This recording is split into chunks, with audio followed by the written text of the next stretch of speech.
تو یہ اللہ تعالیٰ پھر یہود و نصارہ سے کنکلوڈنگ گفتگو کرتے وقت ایک اور یونیورسل ٹروتھ، اور یہ ٹروتھ بار بار قرآن میں مختلف جگہوں پہ آتا ہے، وَاتَّقُوا يَوْمًا لَا تَجْزِي نَفْسٌ عَن نَفْس، ڈر جاؤ اس قیامت کے دن سے جس دن کوئی جان کسی دوسری جان کے عوض قبول نہیں کی جائے گی۔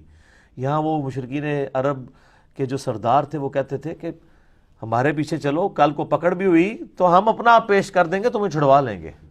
اللہ نے کہا کسی جان کے بدلے کوئی نہیں۔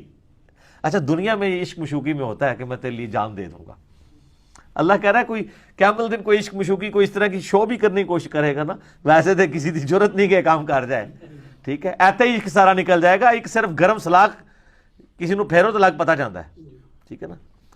تو کوئی جان سے دوسری جان بدلے کے طور پہ قبول نہیں کی جائے گی، یونیورسل ٹروتھ دیکھ لیں، نمبر 1 یہ چیز۔ نمبر 2 ولا يقبل منها عدل، اور نہ کسی سے کوئی مالی تاوان، کوئی رشوت کے طور پہ چیز لی جائے گی کہ چلو جی پیسے لے کے چھوڑ دو۔ ولا تنفعها شفاعة ولا هم ينصرون، نہ ہی کسی کی سفارش کام آئے گی اور نہ ہی ان کی مدد کی جائے گی۔ دنیا میں بھی یہی ہوتا ہے نا، جان کے بدلے جان۔ یہ بہت کم کیسز میں ہمارے قبائلی علاقوں میں ہوتا ہے کہ جب کوئی لڑائی ہوتی ہے یا وہ کسی نے کسی کی بچی کے ساتھ نکاح کر لیا، وہ کہتا ہے جی آپ اس کی بچی لے جائیں، ایک جان کے بدلے دوسری جان۔ وہاں بھی قبائلی سسٹم میں ہوتا تھا، ایک بندہ ادھر سے قتل ہوتا تھا، وہ ادھر سے ایک کر دیتے تھے، حالانکہ وہ قاتل ضروری نہیں کہ وہ اسی قاتل کو قتل کریں، کوئی ایک بندے کو قتل کر دیا۔ یہ بھی نہیں ہوگا، نہ مال لیا جائے گا۔ دنیا میں آپ رشوت دے کے چھڑوا سکتے ہیں کسی کو جرم سے، یا جج کو رشوت لگا سکتے ہیں، لیکن آخرت میں نہیں، آخرت کا جج تو اللہ ہے، اور نہ ہی کسی کی سفارش قبول کی جائے گی۔ تو مجھے بتائیں یہ آیت نمبر 123 سورۃ البقرہ کی پڑھنے کے بعد کوئی شخص کسی پیر کا یہ دعویٰ قبول کر لے گا کہ میں اس وقت تک جنت میں نہیں جاؤں گا جب تک کہ تمہیں بھی ساتھ نہ لے جاؤں؟ تو صرف وہ صحیح کرتے ہیں، آپ کو قرآن نہیں پڑھنے دیتے، ٹھیک ہے۔ صحیح مسلم میں حدیث ہے، نبی صلی اللہ علیہ وآلہ وسلم نے فرمایا قیامت والے دن جس کے عمل نے اسے پیچھے کر دیا اس کا نسب اسے آگے نہیں لے کے جا سکے گا۔ سر یہ ذہن میں رکھیں، جو لوگ کہتے ہیں نا ہم سید ہیں، شاہ جی صحیح مسلم مولانا شریف نہیں، قیامت والے دن جس کے عمل نے اسے پیچھے کر دیا اس کا نسب اسے آگے نہیں لے کے جا سکے گا۔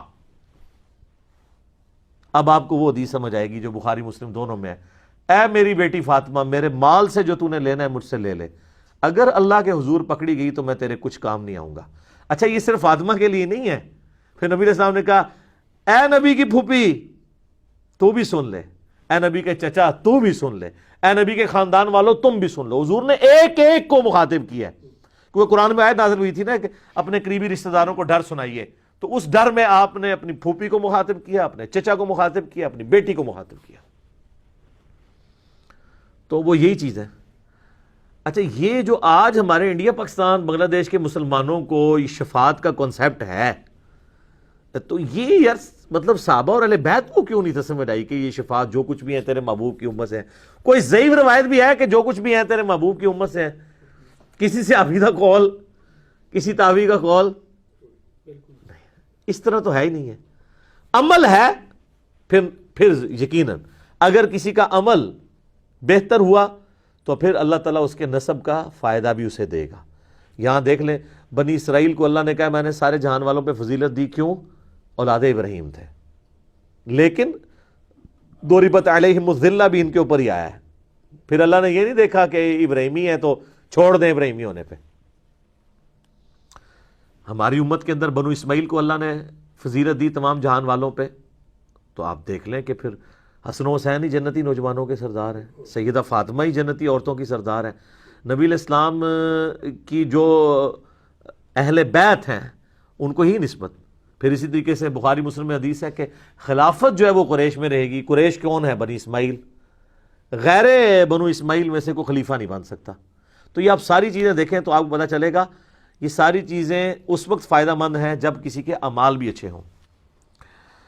اللہ تعالیٰ فرما رہا ہے کہ ہم نے اسے کہا تو ہمیں انسانیت کا امام بنانے والے ہیں۔ ہائے ہائے، تو ابراہیم علیہ السلام کہتے ہیں قال ومن ذریتی، تو یا اللہ جو میری اولاد ہے وہ بھی ہوگی، جواب کیا انٹلیکچوئل ہے، مختصر جواب ہے اور کمال کا.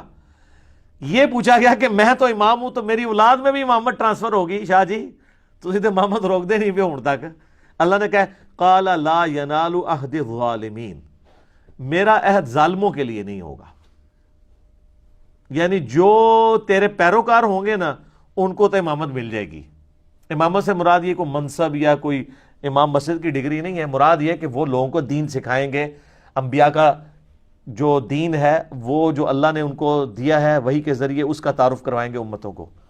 تو اللہ نے فرما دیا اس میں بھی کہ تیری اولاد میں بھی کوئی ہوا نا اگر وہ ظالم ہوا، اپنی جان پہ ظلم کرنے والا. سب سے بڑا ظلم کون سا ہے؟ شرک. ان الشرک لظلم عظیم، سورہ لقمان آیت نمبر 13. اگر تیری اولاد کے اندر کوئی ظلم کرنے والا ہوا، چاہے وہ شرک کرنے والا یا گناہ کبیرہ کرنے والا، وہ کوئی امام نہیں بنے گا. آپ بے شک کہتے رہے ہیں سید نے سوٹا لا رہے ہیں جی، سید ہیں نا جی، گوٹے گڈے پکڑو.